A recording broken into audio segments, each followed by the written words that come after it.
Nah, pada suatu hari, entah kenapa ya, mungkin saya kecapean atau apa, saya dierep-erep mas. Baru pertama kali itu tuh dierep-erep kosan itu. Dan saya dierep-erep kuntilanak mas. 3 mas kuntilanaknya. Saya dierep-erep. Cuma saya melek mas. Saya ngeliat di samping saya ada ibu saya tidur, ada adik saya tidur. Kondisi lampu mati gitu. Kunti pertama itu muncul dari tembok mas. Jadi kan saya tidur gini di belakang mas itu tembok ya. Saya masih inget banget suaranya jelas, suaranya gini. Ibu saya kan ke pasar ya, ibu saya ke pasar, sendirian di rumah rebahan gitu, habis ngomik, saya rebahan, lagi main HP itu, HP saya udah ganti kan sekarang kan. Tiba-tiba ada yang menonjok punggung saya, arahnya dari dalam kasur mas. Dari dalam kasur, ditonjok dari bawah gitu, 3 kali. Ih, apa ini kan? Pas saya lihat, di spray kasurnya begini mas, ada bekas tinjuan.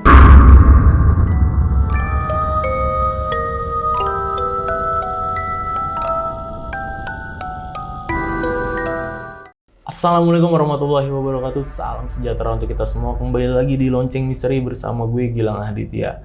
Nah, kali ini nih kita ada masih di studionya Mas Ruli di Siwataisi. Ya, jadi di sebelah gue udah ada narasumbernya Mas Endri. Jadi Mas Endri ini bakal nyeritain pengalaman horornya di rumah masa kecilnya ya Mas ya? Ya betul. Nah itu singkatnya bagaimana Mas itu Mas? Jadi saya tuh lahir dan tinggal di rumah itu, di rumah masa kecil itu. Itu berarti dari kecil tuh? Dari kecil, dari ari-ari saya juga kalau mau tahu itu ditanamnya di halaman belakang. Oke, itu gitu. Ada kejadian apa Mas waktu itu di situ? Banyak, bisa dibilang kejadiannya aneh ya. Aneh yang akan nanti saya ceritakan ini di awal tuh sebenarnya lebih ke aneh gitu. Aneh tapi serem gitu loh. Oke. Ya. Dan sampai sekarang masih tinggal di situ? Udah nggak tinggal di situ. Terakhir tinggal di situ tuh tahun 2012. Berarti tinggal di situ dari tahun? Dari tahun 1993. 93 sampai 2012. Oke, lama ya. Itu tadi ringkasan cerita dari Mas Endri ya. Pokoknya sahabat lonceng yang nonton video ini harus nonton dari awal sampai habis, jangan ada yang di skip videonya ya. Dan buat Mas Endri nih, katanya kalau Mas Endri ini suka gambar ya. Iya betul. Dan emang Mas Endri pun open ya kalau ada yang mau pesan gambar atau apa. Kalau ada yang mau commission ke saya, kalau kalian punya project commission gitu, boleh ke saya. Cek aja di Instagram saya, Endri Osborne. Nanti bakal gue munculin layar dan linknya bakal gue taruh di deskripsi ya. Jadi kalau ada yang mau bikin project-project yang berhubungan dengan gambar bisa langsung kontak Mas Endri ya, karena gambarnya mantep banget. Apalagi komik ya? Ya betul, komik. Gambar komik ya, gue lihat itu. Oke, balik ke cerita nih. Jadi buat sahabat lonceng nih yang belum subscribe channel Lonceng Misteri, bisa langsung subscribe channel Lonceng Misteri. Dan buat kalian yang ingin jadi narasumber di Lonceng Misteri, caranya gampang banget. Kalian bisa langsung mampir ke IG kita di @loncengmisteri ya. Bisa langsung DM aja cerita kalian di situ, berbentuk VN pastinya ya. Dan oke nih Mas, nggak usah lama-lama lagi nih, kita mulai aja dari ceritanya.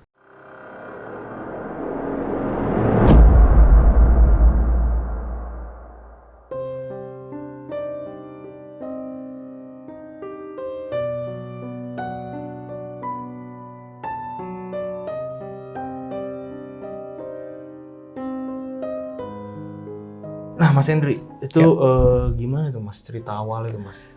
Oke, saya mulai cerita ya. Jadi saya itu tinggal di kota Cirebon, tapi tempat saya tinggal itu bisa dibilang kampungnya lah gitu ya, nggak usah disebutkan ya nama daerah kampungnya gitu. Saya itu lahir tahun 1993 dan besar di rumah masa kecil saya itu. Sekedar informasi, ari-ari saya pun ditanam sama bapak saya itu di bagian halaman belakang rumah. Nah, di bagian belakang rumah ini halaman itu buat tempat jemuran, Mas. Oke. Ya, buat tempat jemuran, dan ada satu pohon mangga besar banget dan ada satu pohon belimbing di belakangnya yang lumayan cukup besar juga. Nah, sebelum saya masuk ke inti cerita, di sini saya mau ngasih tahu dulu nih, Mas, denah rumah saya. Oke. Jadi denah rumah saya itu kalau misalkan dari depan itu rumah seperti rumah klasik tahun 70-an, 70-80-an gitu. Kalau misalkan saya masuk nih ke rumah itu, di tengahnya itu ada ruang tamu, Mas. Jadi kalau buka pintu ada ruang tamu dan sebelah kiri itu ada kamar pertama, Mas. Nah, kamar pertama, nah lurus dikit itu ada kamar kedua. Nah, di Depan kamar kedua itu adalah ruang TV, Mas. Oke. Ruang TV. Nah, lurus lagi sebelah kiri itu ada sebuah kamar, tapi kamar itu nggak bertembok. Jadi seperti kayak ruang biasa. Oke, ruang. Tapi itu kamar ya, kamar. Nah, di depan kamar yang tidak bertembok itu ada kamar mandi. Oke. Ya, kamar mandinya Berhadapan nih. iya berhadapan dengan kamar, itu kamar mandi ya jadul lah. Kebayang. Kamar mandi jadul gitu. Terus lurus lagi ada pintunya itu pintu jadul, jadi pintunya kayak seperti kaca nako gitu tapi dari kayu, Mas. Oke, Pintu kebayang. jadul gitu. Nah, ya itu pintunya kalau kita buka tuh 2 gitu pintunya. Iya. Nah, di balik pintu itu ada dapur, Mas. Nah, sekedar informasi, dapurnya ini masih dapur tradisional, Mas. Jadi, kita tuh naik sedikit ke satu tangga. Nah, di situ tuh udah luas gitu. Jadi, cuman lantainya, ubinnya itu dari semen doang gitu. Dapurnya itu punya pintu yang geser. Pintu geser itu dari kayu. Nah, keluar dari dapur itu ada halaman belakang. Oke. Halaman belakang yang mana tadi ada pohon mangga besar. Terus buat tempat jemuran dan ada satu pohon blingbing besar gitu. Nah, jadi rumah saya ini cukup panjang ke dalam. Oke. Gitu, ya. Tapi untuk halaman depannya teras biasa kecil. Saya itu keluarga besar ya tinggal di rumah itu, keluarga besar. Jadi ibu saya punya kakak cewek. Nah, kakaknya ibu saya ini dia punya keluarga juga, punya suami. Nah, punya 3 anak semuanya cewek. Nah, ibu saya punya anak, saya dan adik saya dan bapak saya dan suaminya bapak saya itu. Jadi kami tinggal di kamar kedua. Nah, saya tinggal dengan keluarga di kamar kedua. Nah, keluarga dari kakaknya ibu saya itu tinggal di kamar pertama. Oke. Nah, saya punya paman, Mas. Punya paman 2, yang mana satunya itu paman dari suaminya kakaknya ibu. Dan paman keduanya itu adalah kakaknya ibu saya. Jadi dia tinggal atau tidur di kamar ketiga yang tidak bertembok itu, di depan kamar mandi itu. Jadi lumayan ramai ya. Lumayan ramai, Mas, lumayan ramai banget. Oke. Karena pada zaman itu kami hidup serba kekurangan gitu. Serba kekurangan. Jadi kakaknya ibu itu usaha nasi jamblang ya. Kalau kalian berkunjung ke Cirebon pasti tahulah itu. Makanan khas Cirebon itu kan nasi jamblang ya. Untuk usaha itu, di mana ibu saya pun membantu kakaknya ibu saya itu untuk berjualan, masak segala macam di rumah itu. Nah, termasuk suaminya pun pada saat itu menganggur dan membantu usaha tersebut. Tapi beberapa tahun kemudian usahanya tidak berjalan lancar ya. Nah, singkat cerita pada tahun 2002 pertengahan bulan kalau nggak salah itu ada suatu kejadian yang menurut saya itu mengerikan tapi aneh itu. Ya, mengerikan tapi aneh. Saya itu bangun sekitar pukul 10 malam. Karena kamarnya itu tidak berpintu, jadi cuman ditutup oleh horden. Oh, iya. Di rumah nenek saya tuh. Ya. Nah, tiba-tiba jam 10 malam itu saya ingin kebelet pipis, Mas. Ingin ke toilet. Pas saya keluar dari kamar, saya melihat paman saya yang mana itu uak saya panggilnya uak itu. Yang mana itu adalah suaminya dari kakak ibu saya gitu. Saya melihat dia itu sedang makan, Mas, di ruang TV dengan TV menyala. Dia makan dengan piring dan lauk yang penuh, full. Dia makan sambil nonton TV, Mas. Nah, itu tuh saya ngeliat pas keluar kamar, saya ngeliat wah saya lagi makan gitu. Wah saya lagi makan sambil nonton TV. Udah saya abain aja kan, tapi saya ngeliat tuh makanannya full, banyak banget gitu, sampai kayak menggunung gitu. Nah, sedang lahap tuh makannya. Terus saya ke toilet lah. Ke toilet, belok kiri kan ke toilet itu dari kamar. Ke toilet, setelah selesai kencing saya balik lagi. Tapi pas saya balik lagi tuh yang anehnya, saya tidak mendapati uak saya makan di sana, Mas. Padahal makanannya full, lagi makan dan nonton TV. TV-nya pun mati, Mas. Nggak ada aktivitas di ruang tamu di sana. Gitu. Nggak ada aktivitas apapun. Wah, saya itu lagi makan, dia lesehan di bawah ya, sambil nonton TV gitu di sebuah dipan gitu. Sambil makan. Tapi setelah saya balik lagi, kok di mana gitu wah saya yang tadi makan gitu. Loh, tadi wah saya mana ya? Tadi kan ngelihat di sini makan gitu loh. Saya yang waktu itu kelas 2 SD kan merasa aneh gitu, aneh. Tapi ngeri juga gitu loh. Saya selama bertanya-tanya itu, saya jalan, saya ngintip, Mas, ke kamarnya itu kan bude saya itu. Setelah saya ngintip, loh, saya melihat paman saya itu lagi tidur, Mas. Lagi tidur, ngorok tidurnya karena berarti pules banget. Ngorok, saya tidak mendapati itu makanannya, di mana piringnya itu di mana, saya nggak mendapati itu. Jadi nggak tahu itu piring di mana gitu. Nggak saya hiraukan lah, waktu itu kan kecil ya, Mas ya. Saya masuk lagi ke kamar untuk lanjut tidur, Mas. Setelah itu kehidupan berjalan seperti biasa. Pada suatu hari, Mas, pada tahun 2004 itu, 2004 ya, 2004. Uak saya itu sakit, Mas, tahun 2003, sakit stroke, Mas. Gara-gara paman saya yang tadi saya makan itu, dia gara-gara ke toilet, dia kepleset, Mas, jatuh. Kepleset jatuh, tangan bagian ininya itu bolong, masih bisa lihat sendiri bolong, dan dia otomatis stroke, Mas. Nggak bisa jalan, itu subuh kejadiannya stroke, di mana saya waktu itu masih tidur, langsung saya dibawa ibu saya di situ. Ini Uak jatuh dari kamar mandi gitu, sekarang ada di kamar, nggak bisa jalan gitu. Terus oh iya gimana, saya nanya kan gimana keadaannya, ya nggak bisa jalan, lagi tidur gitu. Terus saya lihat, oh iya jatuh. Nah dia tuh sakit, Mas, sakit keras karena stroke itu, sampai badannya itu habis, Mas, tinggal kulit dan tulang aja, badannya habis. Mau apapun, kegiatan apapun itu diurus sama anaknya yang kedua, Mas. Nah, anak yang kedua ini dia setia untuk mengurus bapaknya gitu. Nah, selama sakit, Mas, karena butuh biaya hidup, bude saya ini yang mana suaminya paman saya ini, dia memutuskan untuk bekerja di luar negeri, yang mana itu adalah Malaysia pada saat itu. Bude saya rela ngejual TV untuk berangkat gitu. Buat modal lah ya. Ya. Untuk modal ke Malaysia gitu. Pas stroke itu jadi ditinggal sama istrinya kan. Terus stroke diurus sama anak yang kedua gitu di kamar depan tuh. Paman saya. Udah nggak bisa apa-apa karena kesehariannya tiduran aja, karena nggak bisa jalan, nggak bisa gerak gitu. Tangannya bolong sebelah kirinya. Terus badannya habis, tinggal kulit dan tulang. Dan bapaknya ini selalu manggilnya anak yang kedua, Mas. Karena anak yang pertama ini walaupun dia dewasa ya, tapi kayak anak kecil gitu. Jadi dia malas ngurus bapaknya tuh. Sampai akhirnya karena anaknya ini harus sekolah kan, Mas, ya nggak bisa selamanya ngurus bapaknya yang sakit. Jadi dia manggil saudaranya, Mas. Manggil saudaranya, jarak rumahnya dari rumah itu sekitar 50 meter lah. Manggil, dia tuh bapaknya ini punya kakak, Mas, kakak perempuan. Nah, kakak perempuan bapaknya ini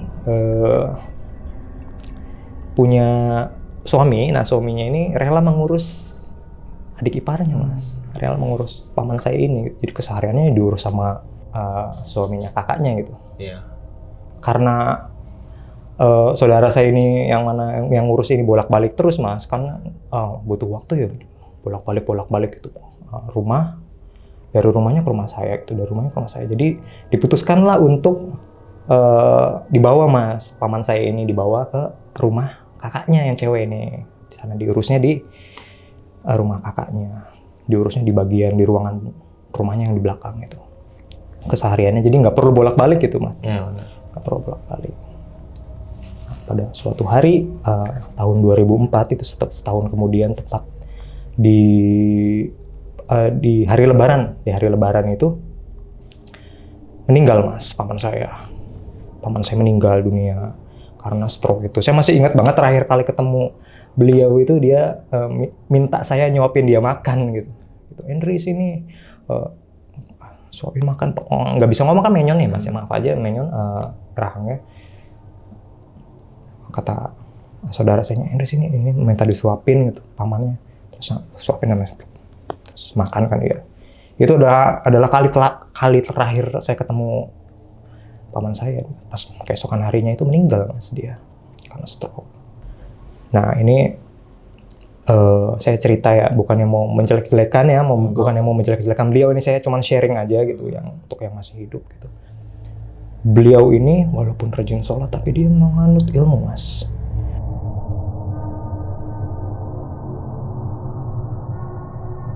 Menganut ilmu mungkin ilmu hitam kali ya, tak apa, ilmunya tuh ilmu pengasihan Mas. Oke. Pengasihan. Jadi sewaktu mudanya nih Mas, waktu masih pacaran dengan bude saya, jadi karena si uak saya ini punya ilmu, jadi si bude saya tuh ngelihat uak saya tuh jadi kasihan terus gitu tuh. Iya. Jadi maunya tuh bersama terus gitu, jadi sampai nikahnya.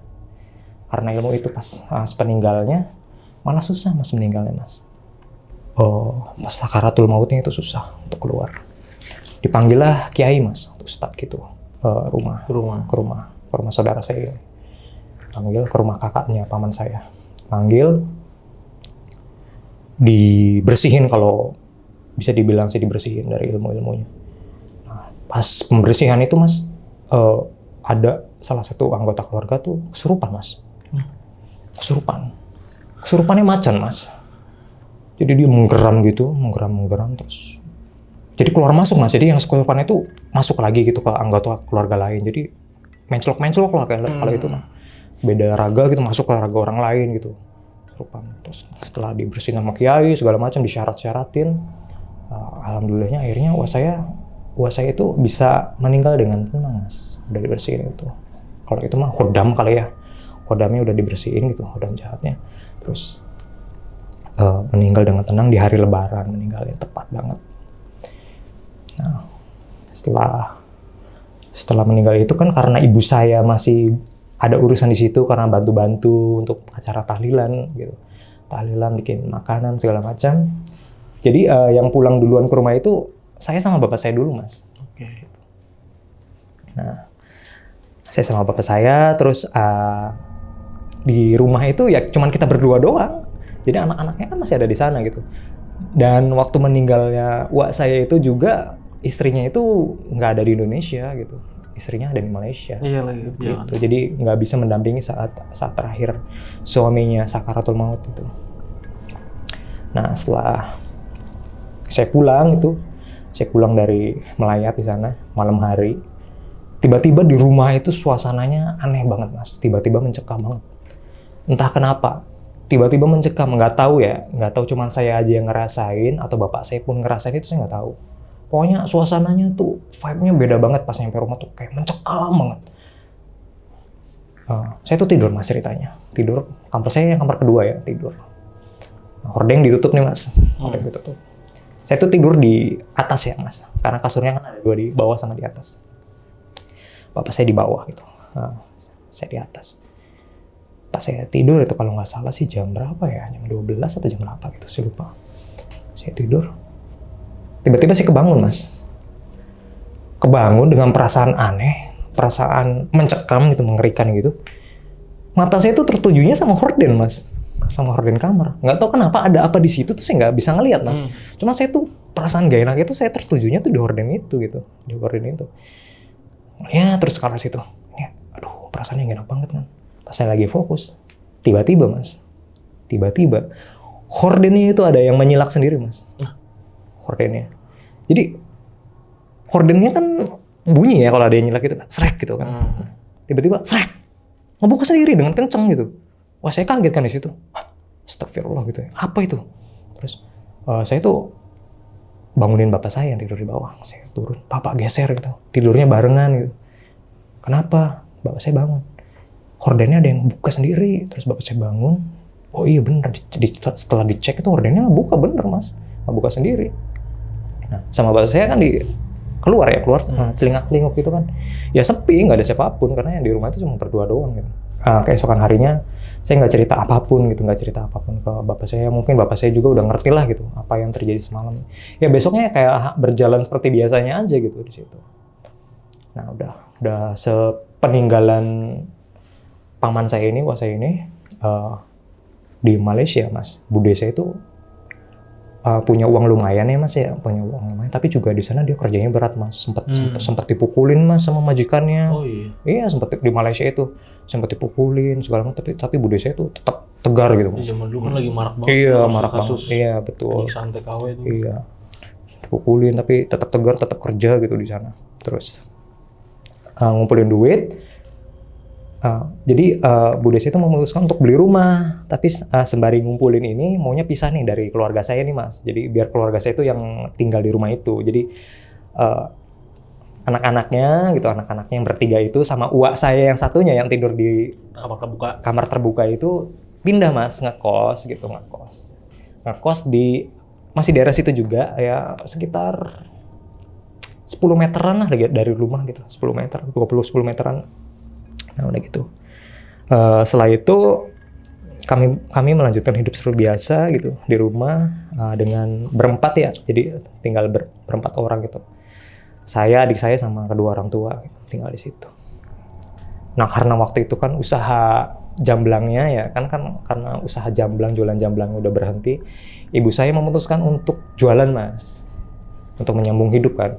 Pada suatu malam lah, karena ibu saya itu untuk nyiapin jualan itu malam mas, jam 2 malam itu ya jualan. Buat nyiapin jualan itu dia marut kelapa mas ceritanya. Marut kelapa itu di dapur. Nah ibu saya itu marut kelapa dengan posisi duduknya itu membelakangi pintu dapur yang 2 itu buka. Ya.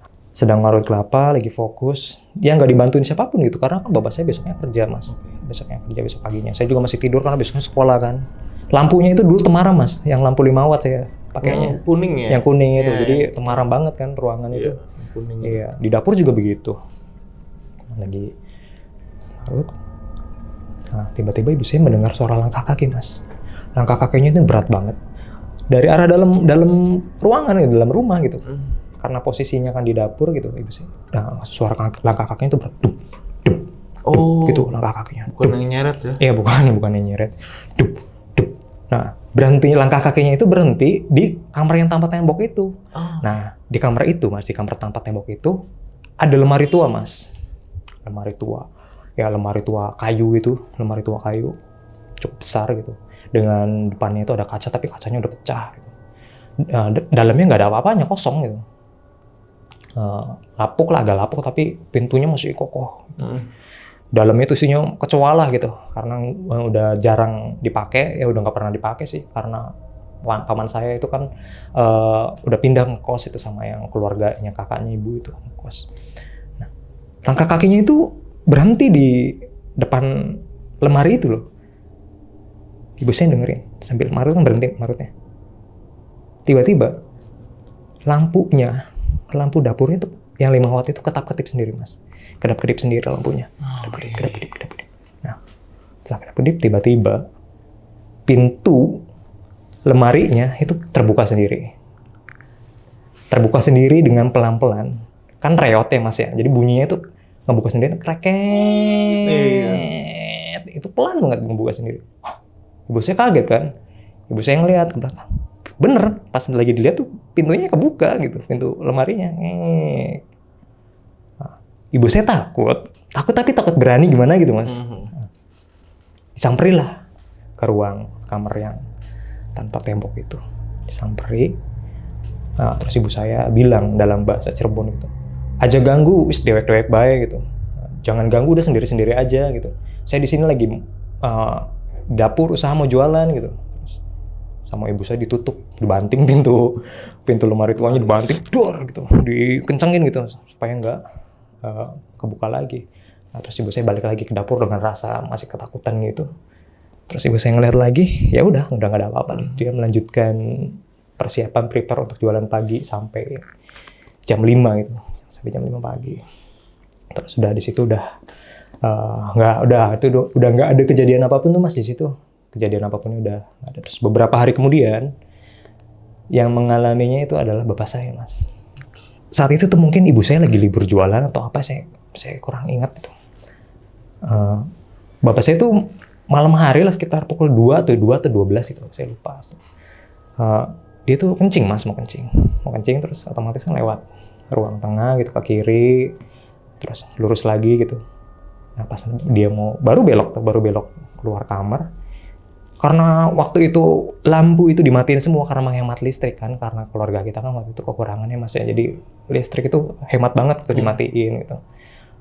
Bapak saya ngelihat mas sekelebat bayangan putih dari arah kamar tanpa tembok itu masuk ke arah tempat cuci piring mas.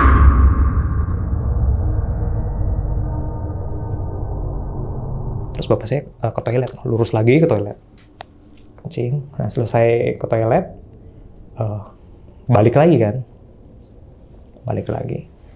Nengok lagi tuh ke arah tempat cuci piring itu kan, di situ kan banyak tumpukan piring ya, piring yang bekas dicuci gitu, ada ember-ember. Nah, tiba-tiba bapak saya dengan mata kepala sendiri dia ngelihat piring itu kebanting, Mas. Piring itu loncat dari rak gitu, piring pecah di situ. Gitu. Pecah, wah bapak saya di situ kabur. Nggak berani langsung beresin atau apa, kabur itu langsung masuk ke kamar dia. Nah pas besok-besoknya itu, keesokan harinya itu dia cerita ke ibu gitu, cerita ke saya juga, ngelihat sekelebat ini, terus ini buktinya nih piring gitu. Bukti kalau nggak pada percaya nih, lihat buktinya piring. Oh tikus kali, enggak, bukan tikus gitu. Nggak ada tikus yang bisa kelempar piring gitu. Itu dia loncat sendiri. Nah udah gitu, udah berjalan beberapa bulan kemudian lah, Mas, saya hidup biasa kayak gitu, seperti biasa, nggak ada kejadian apapun. Dan tiba-tiba pada suatu hari ada berita duka juga, Mas, dari tetangga ini, tetangga saya gitu. Tetangga saya ini ya udah sepulah, nenek-nenek gitu, meninggal dunia, Mas. Nah meninggal dunia. Nah lokasinya ini itu sekitar 20 meteran dari rumahnya. Lewat gang, terus ada jalan besar. Nah, ibu saya ini kan karena numpang jualannya, Mas, di depan warungnya dia. Nah, yang punya warung ini tuh nenek-nenek, Mas. Dia meninggal dunia di situ. Otomatis ibu ikut ngebantu dong situ, melayat, terus mempersiapkan segala macamnya di situ. Bapak pun ikut melayat dan sampai tahlilan, Mas, sampai malam gitu. Sampai habis isya itu tahlilan dia. Otomatis saya ditinggal sendirian di rumah, Mas. Ya, adik saya waktu itu nggak ada di rumah. Dia tuh main tuh entah kemana gitu. Saya sendirian di rumah sambil nonton TV, Mas. Karena di ruang tengah itu ada TV tabung jadul gitu. Terus saya dulu punya HP juga gitu. HP-nya HP jadul lah, Nokia dulu gitu. Yang 1600. Iya, yang nggak bisa ngapa-ngapain gitu. Oke, 66. Nggak bisa ngapa-ngapain, SMS doang gitu kan. Nggak bisa sosmedan.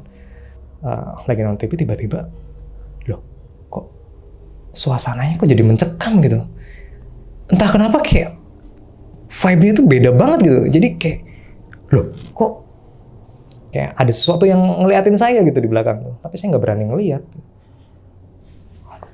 Mau nge-SMS bapak, tapi bapak nggak punya HP kan waktu itu, jadi ya nggak mau ya udah nunggu gitu, jangan dilihat belakang. Jadi saya bangun ya, Mas. Bangun, aduh berat banget, terus tidur lagi. Nah, pas bapak saya datang, jegrek buka pintu depan, saya langsung nengok ke belakang. Ya nggak ada apa-apa gitu. Berarti itu cuma perasaan saya aja, tapi itu aneh banget, kayak ada yang memperhatikan gitu. Ada yang nongkrong atau ada yang duduk di situ gitu. Terus sering kali juga ibu saya itu lagi marut kelapa di belakang itu, dengar suara orang nangis di halaman belakang di pohon mangga yang besar itu. Di situ tuh saya bertanya-tanya, ini kenapa kok angker gitu loh, rumah saya ini angker gitu, kenapa? Ternyata usut punya usut, yang bikin angker itu dari rumah sebelah saya, Mas. Oh. Dari rumah sebelah saya dulu ya, itu tuh kan ditinggalin sama dokter, Mas. Karena dia punya rumah lagi, jadi itu dikosongin, Mas. Waktu itu dikosongin rumah itu tuh, jadi nggak ada aktivitas otomatis kan di sana.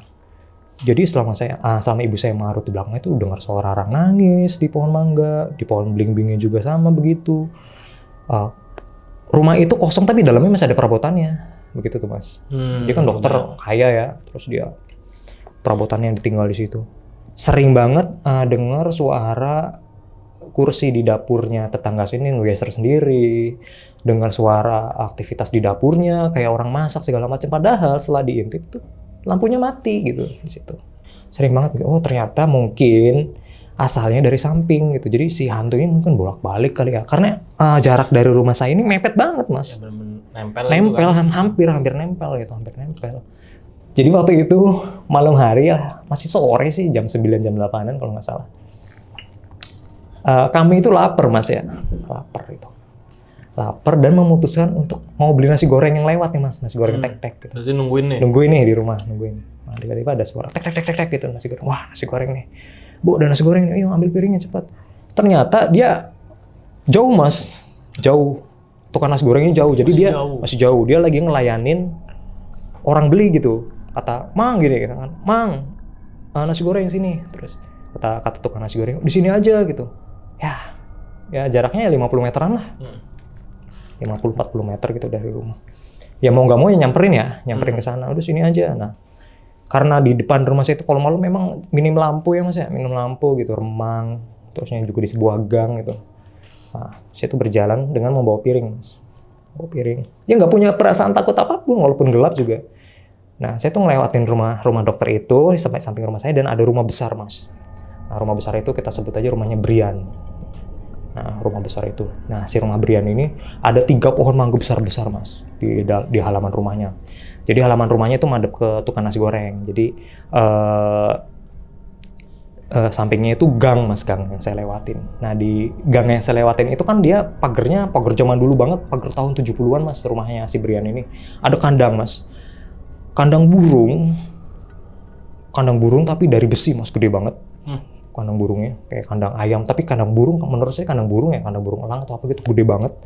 Ditaruhnya itu di bawah pohon mangga Mas, pohon mangga yang besar itu. Saya lagi jalan ngelewatin kandang burung itu, nggak ada apapun gitu. Saya pesan nasi goreng, dibuatin sama tukang nasi gorengnya. Nah, pas sudah selesai, udah jadi, saya bayar. Jadi saya lewat lagi Mas ke rumah itu kan, balik ke rumah, lewatin kandang burung besi itu. Lagi asik jalan, tiba-tiba saya dengar Mas, jelas banget di telinga, suara harimau Mas. Suara harimau ada di dalam kandang besi itu gitu. Tapi itu kandang besi nggak ada isinya, bener-bener nggak ada isinya, kosong. Saya dengar banget jelas suara geraman harimau di situ. Saya kaget, otomatis saya langsung nengok ke kiri dong. Tapi nggak ada apapun, tapi suaranya masih ada ngegerem kayak macan yang siap menerkam lah kalau itu mah. Saya lari. Kerupuk nasi gorengnya terbang. Saya buka pintu nggak nyantai, nendang, dar. Kata ibu saya, kamu kenapa lari-lari gitu? Ngos-ngosan saya sampai rumah, dengar suara harimau gitu. Di mana? Di rumahnya Brian. Waduh, kamu nggak baca doa kali tadi. Terus, iya mungkin ya. Terus ya udah tuh, saya lanjut makan. Ya tanpa kerupuk nasi gorengnya karena terbang tadi.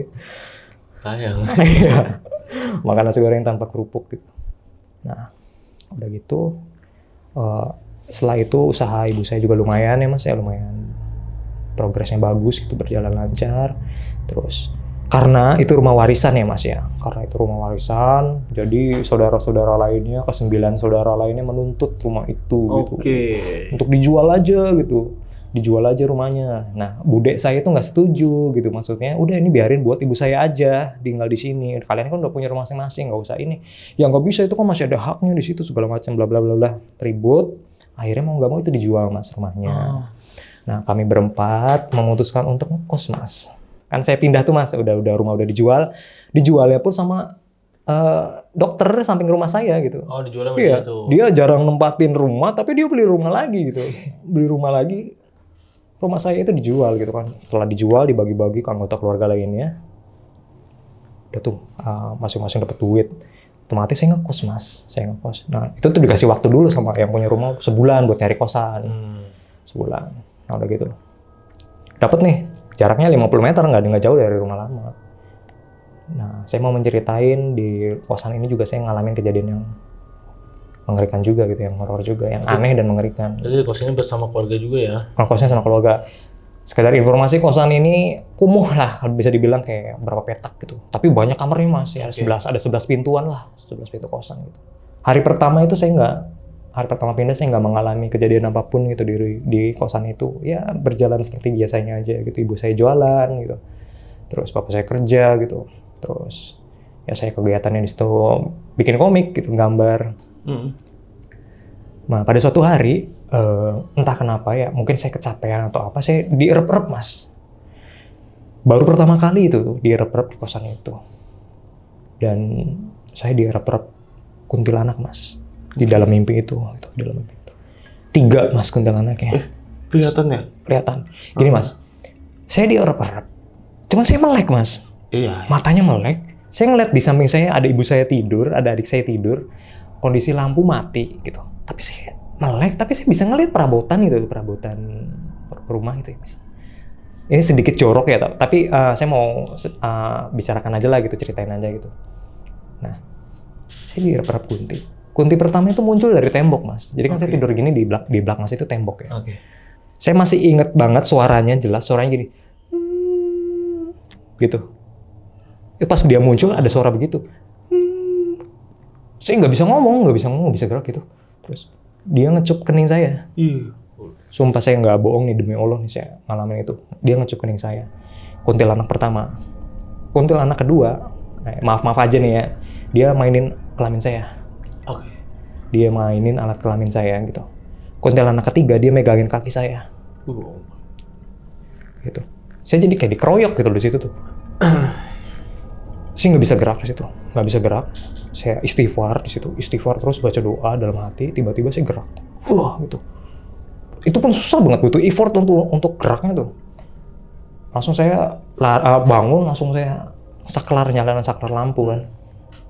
Nah, terang itu tuh. Nah di situ saya ngos-ngosan, keringat dingin keluar semua di situ. Waduh, apa ini gitu loh. Anjir, sampai 3 gitu loh kuntilanak. Sampai 3 gitu. Iya sampai itu. Anjir. Saya ngeliat ke celana saya masih utuh gitu, masih rapi gitu. Nggak terjadi apapun itu. Saya ngusap-ngusap dahi saya gitu, yang tadi bekas dicium ya. Saya ngusap-ngusap dahi gitu. Terus, wah, udahlah mudah-mudahan nggak terjadi apa-apa gitu. Nah pas udah itu tuh keesokan harinya saya hidup di situ seperti biasa lah. Beberapa bulan kemudian lah, mungkin beberapa bulan kemudian ada kejadian yang aneh bisa dibilang Mas di kosan itu aneh. Itu tuh kejadiannya siang Mas, siang hari gitu. Ibu saya kan ke pasar ya, saya lagi sendirian di rumah rebahan gitu, habis ngomik, saya rebahan, lagi main HP itu, HP saya udah ganti kan sekarang touchscreen, terus saya lagi rebahan gitu, tiba-tiba ada yang menonjok punggung saya arahnya dari dalam kasur Mas, dari dalam kasur, ditonjok dari bawah gitu, buk 3 kali, ih apa ini kan, pas saya ngeliat, di spray kasurnya tuh gini Mas, ada bekas tinjuan. Sumpah saya nggak bohong. Nongol, ada bekas. Ih, apa nih? Saya kira itu binatang, tapi bekasnya kayak tinjuan gitu. Saya langsung ambil sapu lidi ya, itu sapu lidi. Saya hajar itu kasurnya, hajar gitu. Kempes, nggak ada apapun. Nah, kempes. Karena saya masih penasaran, barangkali itu tikus gitu. Atau hewan apalah gitu ada di dalam spray kasur. Karena saya tidur di bawah, kasurnya kasur busa Mas. Nah, saya buka spraynya, kan spraynya pakai resleting ya. Saya buka, dicek nggak ada apapun, bersih, nggak ada apapun. Saya sampai buka tiker kan di bawahnya ada tiker lagi. Buka nggak ada binatang apapun, nggak ada tikus, nggak ada ular kayak atau apa itu nggak ada. Apa itu yang tadi ninju saya kan dari dalam kasur itu? Saya tuh aneh banget itu apa? Saya tuh ngusap-ngusap punggung saya gitu. Terus tiba-tiba ibu saya datang dari pasar, terus saya nyeritain apa yang saya alami tadi ke ibu saya. Bu, tadi ada yang ninju dari dalam kasur. Ninju gimana? Ini ninju punggung Henry gitu. Terus dicek barangkali tikus gitu kata ibu saya. Nggak ada, udah dicek segala macam, udah dikebersihin, udah dibuka spraynya nggak ada apapun. Waduh apa ya? Nah udah itu tuh karena ibu saya pulang dari pasar sore harinya kan, karena itu kosan tuh sempit ya Mas ya, kosan sempit gitu. Ibu saya masak juga di dekat kasur gitu, sengsara banget gitu, kotor ya maksudnya tuh. Saya tuh tiduran sambil main HP. Tiba-tiba ada yang ninju saya lagi Mas. Ada ibu saya padahal di situ.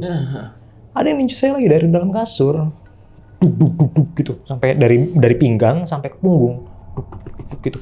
Tuh bu ada yang ninju gitu. Aku sampai kayak gini gitu tuh, sampai kayak gini. Mana? Pas aku bangun, ya itu ada bekas tinjuannya. Ada lagi. Dan ibuku juga ngeliat di situ. Langsung sama ibuku dikeprak-keprak gitu kan, ya dibuka lagi, dicek lagi, nggak ada apapun gitu. Nggak ada apapun, nggak ada tikus. Aneh kan, itu tuh aneh banget itu. Loh, iya ya, apa ya itu ya? Iya. Tuh kalau saya sih nggak bohong Bu gitu. Iya apa ya? Gitu. Keesokan harinya dialamin adik saya Mas. Cuman adik saya ini dia ngalaminnya di ruang TV. Dua ruangan ya, ruang tidur satu, ruang TV gitu, udah gitu doang, sempit kosannya. Dia lagi lihat sinetron, lagi lihat TV. Terus tiba-tiba ada yang gerayangin duduk dia kan di di pantat dia itu. Bayangin, kayak ada yang bergerak di dalam karpet mas, kayak gerak-gerak gitu, gerak-gerak gitu. Tapi bentuknya sama kayak tinjuannya itu. Nah, karena adik saya berani, diinjek sama adik saya. Bu apa ini, kan ibu saya datang diinjek, kempes. Dibuka lagi nggak ada tikus. Aneh banget ya. Nggak ada tikus, sumpah nggak ada hewan apapun. Apa ya itu? Iya udah 3 kali kayak gini gitu, aneh banget. Ya karena ibu saya curiga dan gemes juga gitu. Apa sih ini sebenarnya gitu loh, di sini ini apa? Nah besoknya ibu saya tuh ngerumpi lah, biasalah ibu-ibu ngerumpi di tukang rujak mas. Ngerumpi di tukang rujak. Terus ngasih tahu nih anak saya ini diganggu. Anak saya diganggu, ada yang ninju-ninju dari dalam kasurnya gitu. Terus kata tukang rujaknya, oh bu mungkin aja itu jin bu. Ada jin di situ, jadi ngeganggu anaknya itu. Terus kata tukang ibu-ibu rujaknya itu bilang, coba bu kalau sebelum tidur kita baca ayat kursi sambil dikeberasin gitu, pakai sapu lidi kasurnya. Jadi selama dikeberasin itu kita baca ayat kursi. Nah udah gitu, ibu saya ngasih tahu ke saya, terus saya lakuin lah apa yang kata ibu saya bilang kan. Baca ayat kursi, terus saya sambil keberasin. Nah terus saya tidur lagi. Alhamdulillahnya nggak pernah mas setelah itu. Nggak pernah lagi itu saya mengalami ada tinjuan aneh dari dalam kasur itu, entah dari dalam kasur atau dari dalam tanah itu, aneh banget. Nah ini untold story-nya ya, usut punya usut nih mas. Jadi sebelum itu dibikin kamar-kamar kosan mas, jadi di ruangan yang saya itu pernah ada yang meninggal mas. Nenek-nenek meninggal di situ, di kamarnya saya gitu, meninggal. Nenek yang punya kosan ini gitu. Meninggal di situ. Entah apa ya, entah mungkin dia atau korinnya gitu sengaja isengin keluarga saya di situ, entah gimana gitu. Oh ini nih kata tetangga tuh pernah ada yang meninggal di sini kata ibu. Nenek-nenek di sini meninggalnya di. Oh tapi untunglah udah nggak terjadi apapun gitu di situ. Nah mulai dari situ udah mas, di situ udah terakhir udah nggak ada kejadian horor apapun, dan saya hidup di situ selama dari tahun 2014 karena saya pindah 2014. Nah setelah beberapa tahun ada di kosan itu, pada tahun 2018 akhir 2018 saya memutuskan untuk pindah mas.